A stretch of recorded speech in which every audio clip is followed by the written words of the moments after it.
ஓஹோ, எனக்கு நிறைய வேலை இருக்குன்னு தெரிஞ்சுக்கிட்டு வலுக்கட்டாயமா உங்களுக்கு லீவா இருக்குன்னு இது என்னடா பண்ணன?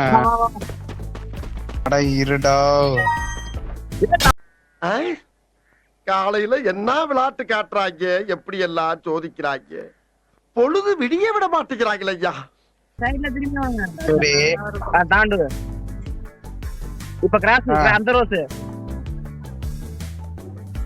இப்ப இந்த ரோஸ் இதுவா? எப்படின்னா உனக்கு லெஃப்ட் சைடு ரோஸ் லெஃப்ட் சைடா? இதுவா?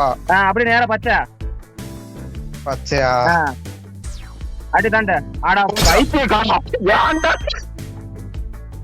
கடலை மாற நினைச்சாலையா இருப்ப, கடவுள மாற நினைச்ச சிலையா இருப்ப, மார்கழி மாசத்துல பனியாயிருப்ப.